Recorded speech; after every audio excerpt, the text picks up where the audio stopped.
Hey everyone, welcome back to another episode of SYD Life. Today we are going to be talking about victim culture, taking personal responsibility for our emotions, and we have a special guest coming up later, so stay tuned. Before that, as you might be able to tell, Alex isn't here. Maybe I won't get so dug into today. We'll see. Yeah, we'll see. Yep. But Tyler's here. Hello. Good to be here. Which is going to be so fun. He's just popping in. Yeah, it's a drive-by. Yes, it is. It is. Yeah, just with the best shirt ever. Thanks. Yeah, Target. Target. Oh, you really you're blasting me today. I just said that it's nice. I literally just complimented you. Maybe I'm just insecure about my Target shirt. It's like when someone compliments you and you're like, oh, this is from Kmart. It's from Kmart. And you're like, oh, thanks. Yeah, I just picked it up. Although, these days, Kmart's kind of slang. Kmart pops off on the reg. I'm trying to think. I'm not wearing any Kmart. Yeah, neither. This is like an op shop. Yeah. Tyler loves his op shops. Yeah, you gotta You're kind of like an op hunt. shop queen, if I'd say king. Yeah. King. Yeah, I'd prefer king. Yeah. But Yeah. Yeah, one man's trash. Is another man's treasure. Tyler's treasure, baby. It's always Tyler's treasure. And I'm on a budge. So. It's perfect. It's 10 out of 10. Before we get into it, I have a pretty important question for you. Okay. And I was just wondering if you've seen Kate Middleton. Yeah. Our crown princess. Yeah. She's missing apparently. Apparently she's gone missing. It was like the funniest. It's not funny. She's fine because she's fine. But is she though? Yeah. Because if you, let's go on a little bit of a journey here and think about how we need to really read our news well. Yes. She was always going to be out of the public eye until April. Yeah, so she had surgery? Yeah. So she was just has been sick, but then posted a photo that had been edited. Yeah, I saw that. And so everyone's real sus. Everyone is real sus. I'm sus. I saw this meme and it was like, what's her husband's name? William, thank you. Next king. Forgot about that one. But it was, so he's really bald, right? Yeah. Just this meme and I was like, Royals releasing completely undoctored photo and it's William with his kid and he's got this full head of hair. Just real cash, lush, thick locks. Yeah. But I mean, if Ashley Martin could get on that, imagine that clientele. Who's that? The hair regrowth. Oh, totally. Just, not a sponsored ad. But I know. It's a bit of it's not a shame, but Future King is a client. Imagine. The locks that crown rests on, that's from us. True. Have we ever had a king with hair? In the history of the Commonwealth? Probably. If you think about it. They're not all bald. I'm just thinking current. I've only been alive. Charles has hair. Does he? Yeah, a little bit. Oh, sorry. Apologies. I mean, Queen Elizabeth had great hair. She just knew how to cut that hair for herself, I highly doubt she did, but it always looked really good. I assume she would have had people doing it for her. Oh, yep. That's crazy. But yeah, if you do see Kate, just let me know. Yeah, I will. I'm worried. Yeah. I love her. Yeah. I really love her. All of my Scottish family, relatives, love. So you're a bit of a royalist. I am a royalist by relation. If I hear see royal news, I'll message my family that are. I mean, do you call yourself British? No. Are you British? No. But you've got British family. I've got I've got Scottish relos. But yeah. So that was a fun news thing. But then everyone was even more sus when she gave the explanation. Because everyone's don't explain. It's not adding up. No. Yeah. Where is the little corner of Charlotte's sleeve? And you know what I thought that was funny? You're in deep. Oh my God. I'm a journalist. Yeah, of course. We unpacked it deeply in my class yesterday. Wow. The other thing that I thought was sus that no one was talking about was her arms looked she might just have long arms. But also, if you've had abdominal surgery, you can't be stretching your legs. That's That's like, you'd be tearing that open. You know what I'm saying? Like when my wife had a C-section, like you couldn't even like turn your head. Yeah. Let alone embrace. It just like looked like she was like this. And it's like, where are your kids fitting into that? Like her arms were like fully around it and just like, looks like they'd stretched them a bit. But she's an amateur editor. So what can I say? Go queen. I mean, princess. Yes, she probably just Princess whipped up of Wales. something on Canva at home. Photoshop generative AI. That's probably what it was. It's just like thick, lush locks. Boom. Done. There you go, darling. Done. I love, you know who I do love though? I love Princess Charlotte. Why is that? I actually was so mad when they named. Yeah, because you're Gen Z and then you realize you've never had a unique experience in your life. Yeah. Yeah, wow. Yeah. That's a tough one. Yeah. I just remember I was in year 4 and I was like, damn, already have the most popular name in Australia and now it's taken over the world. I met this guy the other day and Cute. he was like, yeah, he's probably in his 80s, right? Oh. And I was like, hi, I'm Tyler. Nice to meet you. And he goes, Tyler, where's that name from? Is that a Freemason name? And I was like, oh gosh, I don't know. Then he started telling me all about going to the depths. And I was like, it means to tile. Like. Charlotte, if you look up Charlotte definition, it's like an apple dessert. Really? Mm-hmm. God, I love a bit of apple and dessert. I hate it. What? I hate apple pies, apple crumble. Apple crumble is top tier. What? Get off. I love the crumble part. I hate the apple. Oh, God. You're like a child who like... I don't like the texture of cooked apple. no crust on my bread. Yeah. The apple crumble. Why did you just sing that? Mummy, no crust on my bread. Bread. Coming, Mum. Oh, my gosh. It's like, Mom. Mom. So good. I love this because you get all my references. Yes. Alex is just like, One Direction? What's that? Well, ours are full-blown millennial. Yeah. I actually am glad you brought this up. I'm a zillennial. You always call me a zillennial and it's... Because I know it triggers makes me so mad. Because it's your life's goal to hate millennials. Yeah. I hate cannot them all. wait. Gen Alpha is going to humble you. It's already happened. Bad. It already happened. Getting to taste your own medicine. I hate it. Well, they don't humble me. I just am like, I'm not yet. They're like 12. Give them like 3 years.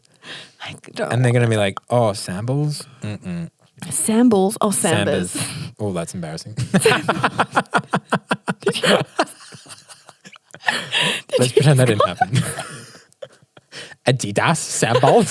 Adidas. Yeah, it's so good. I speak German, so yeah. You speak German? Yeah, das is good Sambles. I thought you spoke Japanese. Yeah, I'm multilingual. Give us a little thing for our Japanese listeners. Our Japanese listeners. Yeah, konnichiwa, watashi no namae wa Taira desu. Wow, it's actually quite impressive. こちらはシャレットさんですね. What did you just say? I said, hi, I'm Tyler, and this is Charlotte. No, you didn't. Yes, I did. Okay. Why are you immediately suspicious? It's just how I have to be in this seat. Okay, if you're Japanese and listening to this, please write in and vouch. Let us know in the comments. Vouch for me. I feel bad for when we're having to put the captions over it. We're going to need you to transcribe what you said. Yeah. AI can do it. Yeah, that's true. That is true. Well, we're about to go into a fun time. Fun for you. Yeah, fun for me. It's just kicking Tyler out. Well, we're gonna be handing over to some special guests. So enjoy. Well, guys, I'm here with Ellie Zaia. She is studying her honours in psychology at the moment. We are so excited to have you. I literally was just saying, I'm like bubbling. Thank you, Shar. I'm so impressed that you got my last name right. Yeah. I will say this morning I wasn't. So I put in the work today. What was your initial shot like at it? Zaia. Yeah. Zaia. It has the A well, on it is Italian, so I wonder if that's how they initially said it. Zaia. Zaia, maybe. Zaia. Oh, that's fun. Italian. Yeah, that's just good. a little bit. Yeah, Ellie Zaia. Zaia. Thanks, so Shah. fun. I'm happy. I'm keen to be here. I'm so excited. And today we're talking about like victimhood, victim culture, that like taking personal responsibility. And I'm just keen to get straight into it. Cool. If that's Let's okay do with it. you. So our first question would kind of just be like, what is victim culture? If we want to give like even a broad overview, like what have you identified? Like give us a bit of a download. Okay. Yeah. Cool. I'm also keen to hear your thoughts on this because Yeah. I feel like how old are you? I'm 20. Almost Oh. 21. Okay. We're Almost. a decade apart. Really? Yeah. Wow. So I'm keen to hear from this from Totally. your perspective. Yeah. Because I probably had quite a different view on this when I was your age. Totally. Yeah. But so in terms of victimhood or victim mindset, when we're thinking about someone who might have a victim mindset, it would be someone who we would say has an external locus of control. Ooh. Now, you're doing uni. Yes. What are you studying? Communications. Okay. Have Yeah. you heard of this before? No. Do you want to have a stab at what it means? Can you say it again? An external locus of control. Locus. Yeah. Is it like being like outside of yourself? Well, it's a good stab. I'll give you that. It's a good stab. Thank you. I was really stabbing in the dark. No, you did so well. It's so if someone has an external locus of control as opposed to an internal one, they have the worldview that their life circumstances and their actions are totally subject to forces that are outside themselves. So you're right on that part. Okay. So generally like up to people or fate. So to simplify, they believe that they have no control over their life circumstances or their actions. That makes sense. Yeah. Ask me again. External locus of control. Go. They've got a perspective of their outside. I immediately went blank. You are going to do so great at university. I just keep thinking of the locust bug. Do you know what? It's very insect-like, isn't it? Yeah. That's what it reminds me of as well. The world is against them. 100%. That's what you're saying. Yep. I'm with you. I'm back.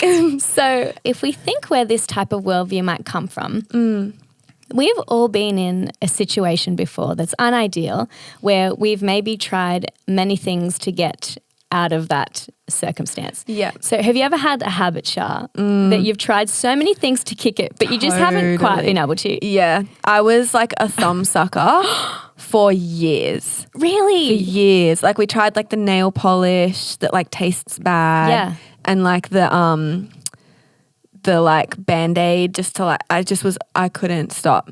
Oh for my so long. gosh. Yeah. How old were you when you stopped? I think I was like in year 4. Okay. So I was old. I was Okay. like double digits at least. So this is a Yeah. great example Yeah. because for some people, the situation that they're trying to change is maybe an addiction or a habit that is quite detrimental to their life. Yeah. And so you can imagine if you have tried your best to change a circumstance and your best hasn't been good enough, Yeah. for someone to look at you and say, hey, you know what? It's not your fault. Take all the pressure off. This is just a part of who you are. You can move forward with your life, just kind of accepting this. You have to admit, that feels good. Yeah. Totally. That feels good. yeah. But the problem is that long term, it doesn't lead you to any course of action and you Yeah. can miss out like on a level of freedom that's available to you. Yeah. So this reminds me of a concept called learned helplessness. Have I you love heard that. of this? No. Okay. Just assume I haven't. I love it though. So this researcher, Martin Seligman, he's like the father of a branch of psychology called Love. positive psychology, Love. which is really fun. You should look it up sometime. But he did this epic experiment in the 60s where he had 2 groups of dogs. And now this experiment has since been ethically questioned. Sure. So just roll with me. Just roll. We're in the 60s, guys. We're in the We're in the 60s, keep in mind. Yeah. Just roll with me for the Yeah. point I'm trying to demonstrate. Yeah. So he has these 2 groups of dogs. The first group of dogs he puts in this cage and they receive electric shocks from the ground. But there is a button in the cage and the dogs learn that when they push this button, they escape the shocks. Right. The second group of dogs are put in exactly the same scenario, except there's no button. So they have no way of avoiding these shocks. Right. So after the conditioning has taken place, He then puts these dogs into a different environment, which is a room in the shape of a box. On one side of this room is electric shocks. It's divided by a wall and there's no shocks on the other side. So the first group of dogs who had the button really quickly figure out that they can just jump over this wall and escape the shocks. Okay. Now what's fascinating is the second group of dogs, when they were put in the room, they didn't even attempt to escape the shocks. Yeah, right. Because they developed this cognitive expectation that they couldn't avoid pain. Yeah, sure. So that's fascinating to me because it's two different scenarios. Yeah. And I wonder sometimes if one area of our life we've been unsuccessful at changing, we've tried things, we've been discouraged, and maybe that bleeds into or translate into other areas. Totally. Yeah. Yeah, I feel like that is something that I've seen like in even like myself and in my friends, people in my life, that it's just, I feel like so many things, even like I think in like childhood, how much that makes such an impact in like how we react to things, how we respond to things, and tell me if I'm totally. if I'm wrong here. No, you're But on the right track. Yeah, totally. just that like because when you it's get just normal. discouraged, yeah, like, and I feel like actually you've completed your first year of uni. Once you complete something that you never thought in the past you thought wasn't possible, it starts to make you think, I wonder what other areas of my life I've just accepted, but actually I'm so much more capable than what I think. That is such an example with uni, because I took a gap year because I was just like, I can't even imagine myself doing uni. And then I did it and it was like so easy and so fine. Go. And it's just like, that's such a good point. Yeah. It's like so much potential. Totally. I feel like that's painted such a good picture.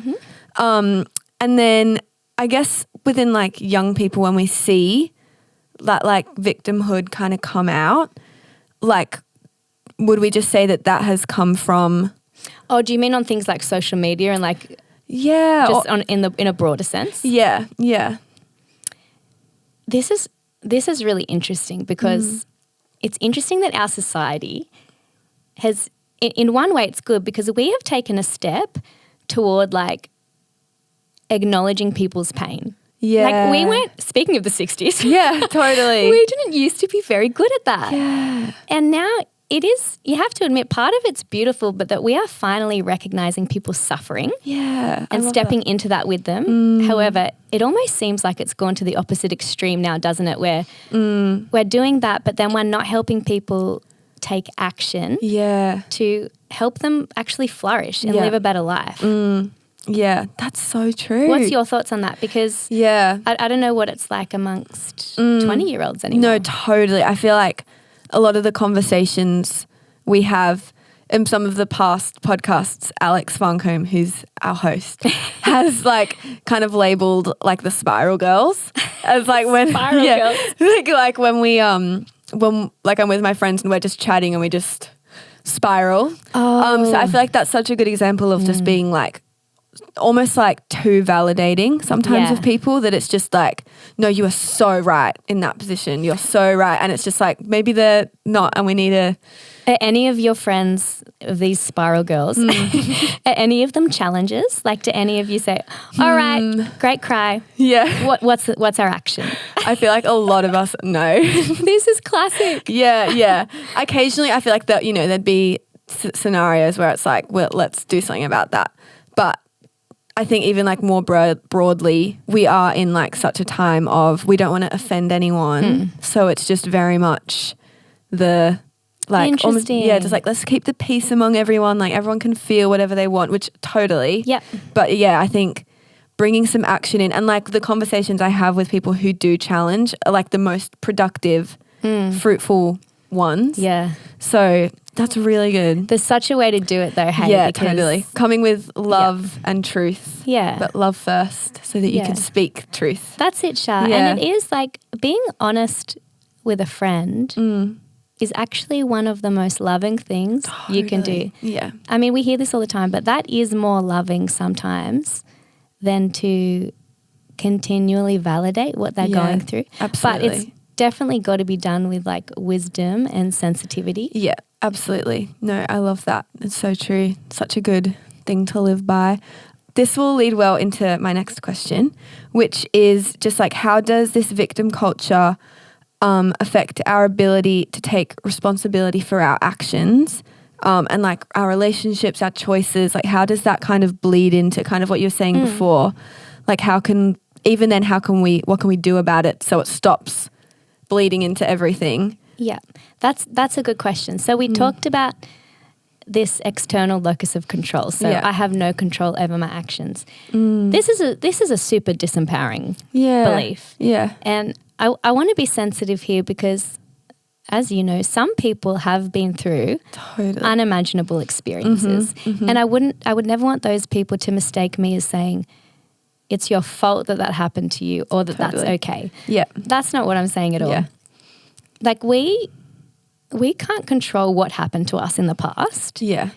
We also, when you think about it, are not guaranteed tomorrow. Totally. So all I have control over is the action I take today toward the person I want to be. Yeah. Or toward, the life I would dare to imagine for myself and my family or my community.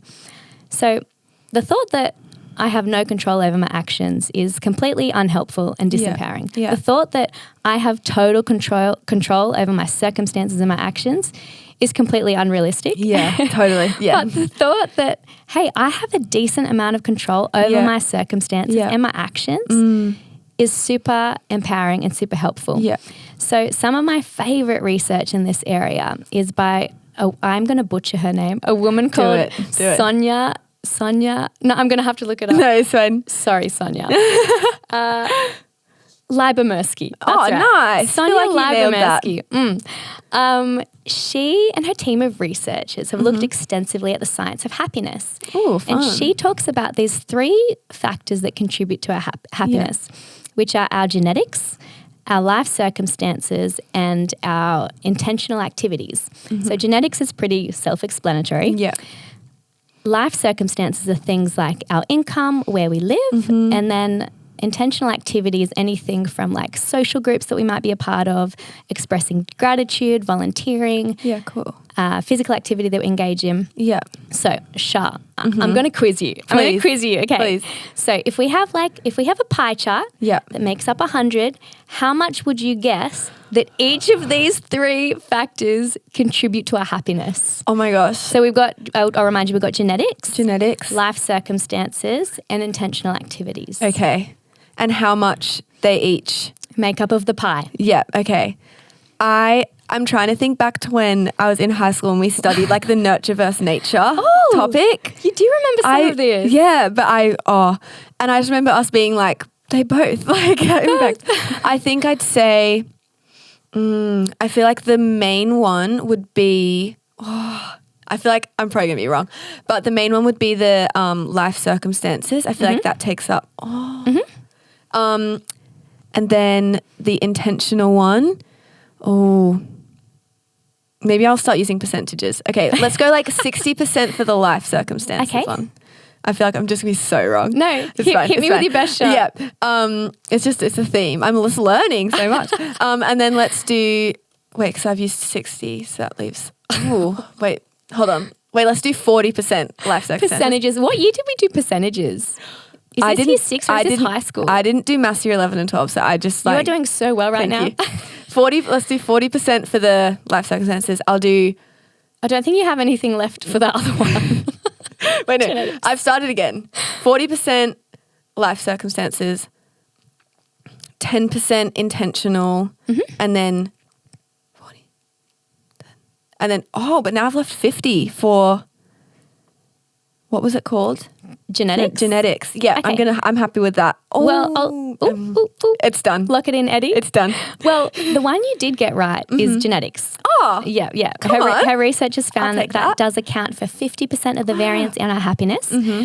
But what you guessed for the other 2 is probably what most people would guess. Okay. And it's fascinating because the prevailing theory in psychological research for the longest time has been that we have a genetic set point of happiness. Yeah, So basically, like, we're doomed. Like our happiness is determined by our genetics. That's what the thought was. Sure. But through this research, they've looked at all the previous literature and done experimental research as well. So they found that 50% of the variance in our happiness is accounted for by genetics.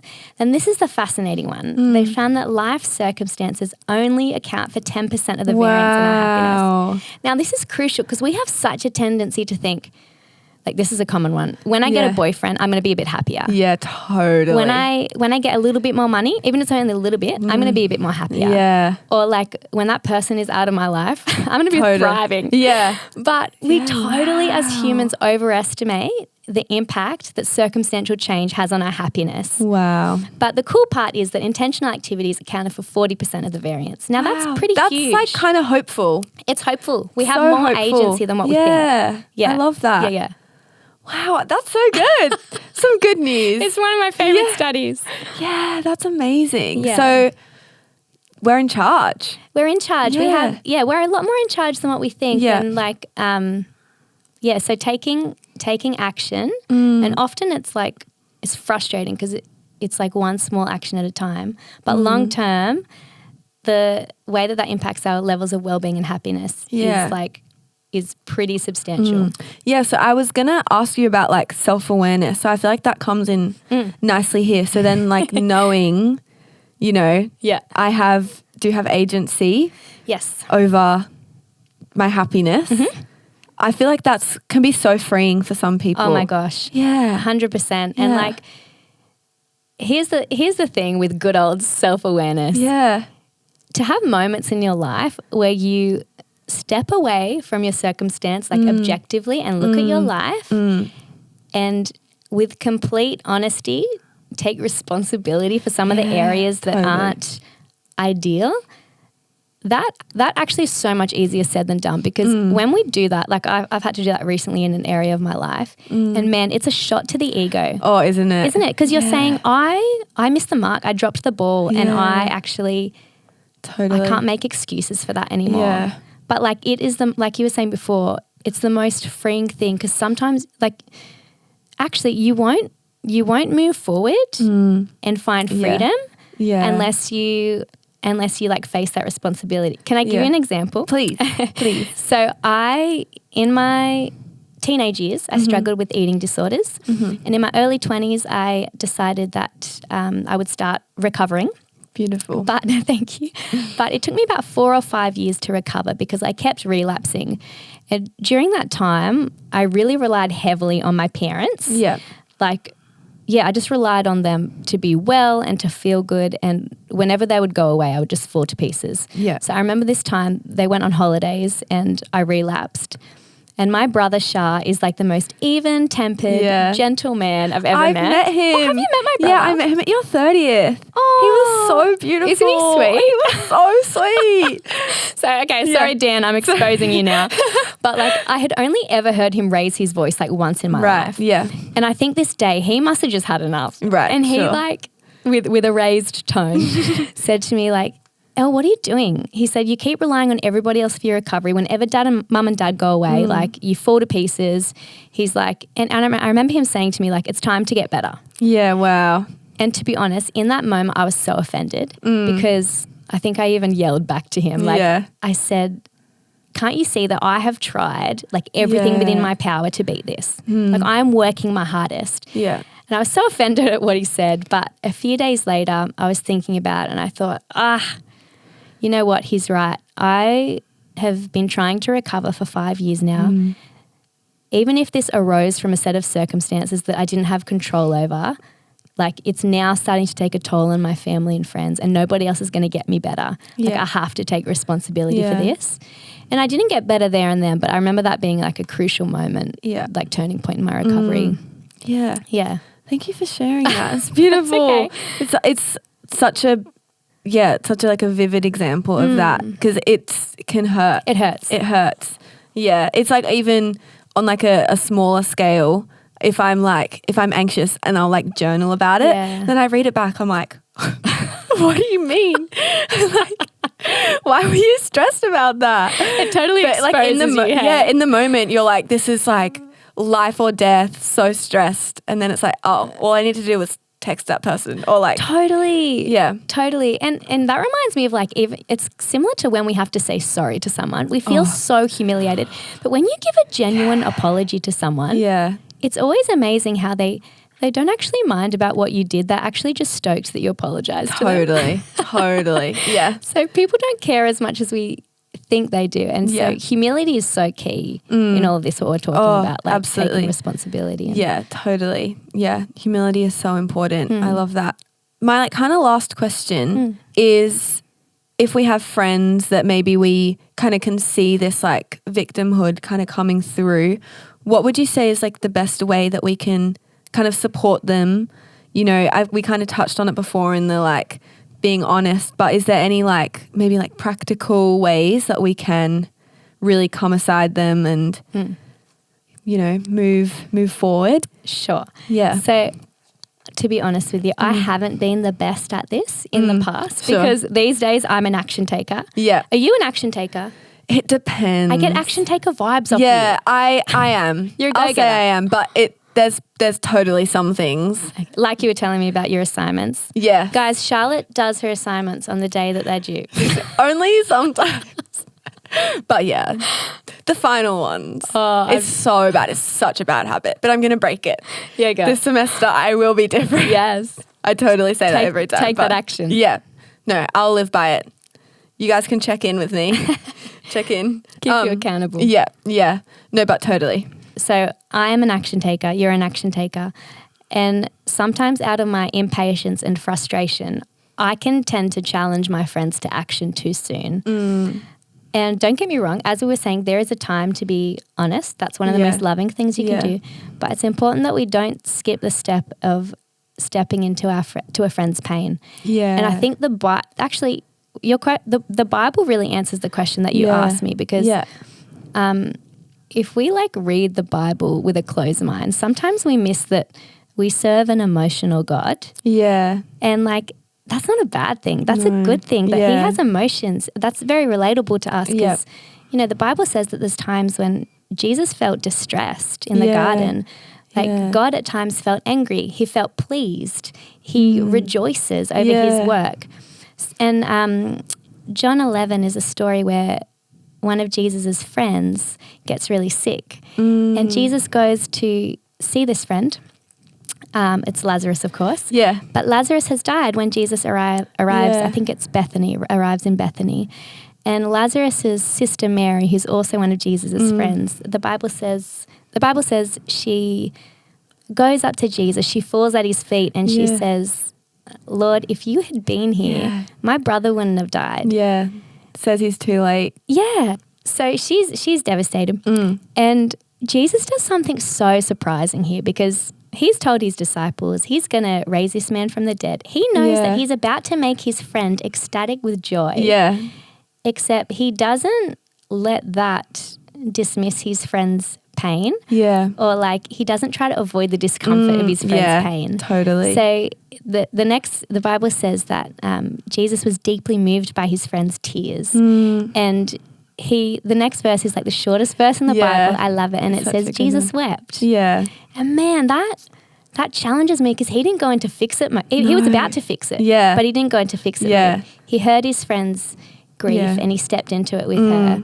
And so that challenges me, Shah, to do that with my friends. Yeah. But what do you think? Yeah. I think like with your friends. Yeah, I think you're so onto it. Like just like there's such a time when like, you know, we do need to be honest and we do need to show that to them if we can. But I think there's just something so beautiful about just like sitting with your friend when they just need someone to be like, I'm just going to be with you. I'm not going anywhere. Like I've just seen that with my friends that how like there was like a situation a few years ago where it was just like all our friends just were going through it. And just like the best thing was that we all felt it. Like one of our friends was, you know, grieving and just we all like 5 of us all were grieving with her. And it was like just the thing that got us through. That's precious Yeah. that you did that, because it's a real cost. Like when Yeah. you choose to feel someone else's emotions, Yeah. that's actually a real cost. Yeah, totally. So that's really precious that you and your Yeah. friends did that. Yeah, and it was just like, it was almost, we probably weren't even aware that we were, it was costing us, because it was just like we didn't know what else to do. Because it was, it was I remember being kind of nervous about like, oh, what do I say? Yeah. Like, oh, I need to go and like just encourage her. But it was just like, no, just like sitting and, like crying with them, and just like all that was just so vital. And it was just ultimately the thing that got us through. There's times when we have to like come in and talk stuff out in that way. But I think, yeah, it's so important. And just, it's that like humility again, just being like, I actually don't have the answer here. Totally. So I'm not going to pretend that I do. That's spot on, because Yeah. we're such fixers, aren't we? Totally.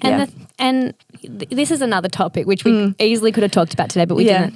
Like when we talk about emotional regulation, we always want to feel the good emotions. Totally. Because we see the negative ones as bad. Yeah. The thing is, like, grief is not something bad to feel. Like it's actually a very natural part of the process. Grief is good. Grief is actually something good, and we generally are pretty uncomfortable with that. So it's good for us to start practicing with our friends. Yeah. Thinking when they're telling us something uncomfortable, thinking, oh, I'm going to breathe through this for a second and just feel this crappy emotion with them. Yeah.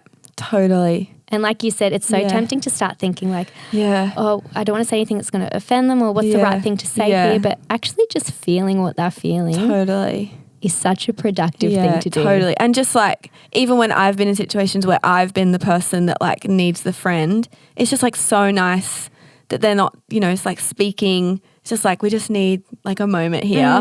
It's just so great to have that. So yeah. It's funny how it often solves so much of your problem for you, doesn't it? Just feeling heard. Yeah. Oh, totally. You're speaking my language. I love that. I love that. Yeah. No, that's beautiful. Yeah. Well, I think that's all we have time for. Awesome. I'm so thankful. We are so blessed to have you, Ellie. Thank you, Sha. Honestly, so much wisdom, so much knowledge. Got a big brain in there. Oh, it's girl. so good. But yeah, thank you so much for your time. You're very so welcome. Appreciate I've enjoyed chatting to you. I could chat to you for ages, Sha. Forever, we should. But yeah, thank you so much for joining us.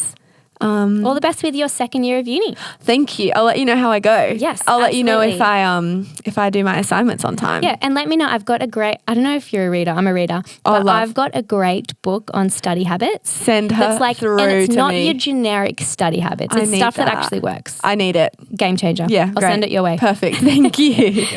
Well, so good to hear from Ellie. Gosh, it's good. First guest of the season. Yeah. Which is really fun.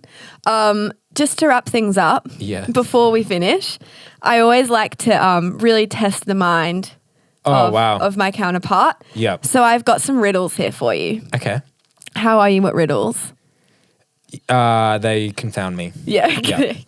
Yeah. Okay, this is the first one. I feel like you might know this one just by having heard it. I'm a bit nervous. Okay. Like I want to impress you with my high I don't want you. IQ. I want to be laughing at you. Okay. This is like quite an obvious. Well, I don't know. Give it a go. I speak without a mouth and hear without ears. I have no body, but I come alive with the wind. What am I?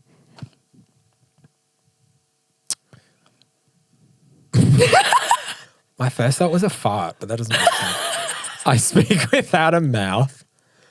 I have no ears. Can you say it again? I come alive with the wind. In the river. I speak without a mouth and hear without ears. And I come alive I with have the wind. no body, but I come alive with Clouds. A whistle. No. Oh. It is like a noise. Well, obviously. Just think about you're in an empty car park and you yell. An echo. Yeah. Good job, you got it. Wow. Yeah. Thank you so I much. thought maybe you said fart. Farts can echo. True. Okay. What is seen in the middle of March and April that can't be seen at the beginning or end of either month? The letter R. You got it! Yes. Have I been redeemed? Yeah, but I'm about to humble you again, so. Oh, okay. But good job. Oh, I'm proud of myself. Yeah, I'm proud of See how you. quick that was? Yeah, that was. Did you know that one or did you guess? That was a guess. I wouldn't have gotten any of these. I just find like the word ones are usually, it's usually about the word itself. Yeah. So Like that's a the trick horse question. was called Thursday, Yeah. you know? This is like a bit. Okay. Go, test me. I am something people love or hate. I change people's appearances and thoughts. If a person takes care of themselves, I will go up even higher. To some people, I will fool them. To others, I am a mystery. Some people might want to try and hide me, but I will show. No matter how hard people try, I will never go down. What am I? I feel like something like pride or self-esteem or... Oh, am I on the right track? No. No? No. Can you like give me a clue? I could really give it away. Give me like a bit more like no matter how hard you try, it will never go down. Age. Yes. Oh. Nice. I was gonna say people celebrate it. Yeah, okay. Yeah. Can we say I got that without Yeah. You got Okay. that. I didn't give you a Thank clue. you. And you didn't Yeah. even read it again. No. That was a one time. That was pretty God, good. I'm amazing. Yeah. Yeah. I mean, pride is an issue for me. Yeah. I said that riddle just so you would realize the issue that you have with pride. Wow. Yeah, no, it was age. Is this an intervention? It's my family. Imagine Bambi just waddles out. Yeah. Bambi's my daughter. Bambi is so She's cute. cutie. Okay, last one. Okay. This is one that I would just, my brain would just confuse me and I'd just Okay. be awful. A girl has as many brothers as sisters, but each brother has only half as many brothers as sisters. How many brothers and sisters are there in the family? Girl. Not a math riddle. Say it again, like slowly. A girl has. A girl has Yes. as many brothers as sisters, Yes. but each brother has only half as many brothers as sisters. How many brothers and sisters are there in the family? Each brother has only. Is it two? Each brother has only half as many brothers as sisters. I get the answer now. What is it? I'm not telling. Is it one? No. A girl has as many brothers as sisters, but each brother has only half as many brothers as sisters. How many brothers and sisters are there? I'm still at base zero. I did general Beck off maths. camera's got it. Let me just. Yeah, I was trying to. I didn't do any maths. expand my peripherals Okay. to see that. Like I saw fingers raised. I'm trying to like help you, but I don't know how. How do you get? Look, A girl has very just far throw out two numbers. 8. Trying to read your mind. Yeah, 4. okay, I'll think of it. 4. Oh, Which 5. one? Which one's 4? 4 sisters. Yes, and 2 how brothers. many? No. brothers. Now she has 4 sisters. Yes. The brothers. The brothers 6. have. So we have 4 sisters. Yes. But each brother has only half as many brothers. Wait. Yeah, we have 4 sisters. Can you at least read the riddle right?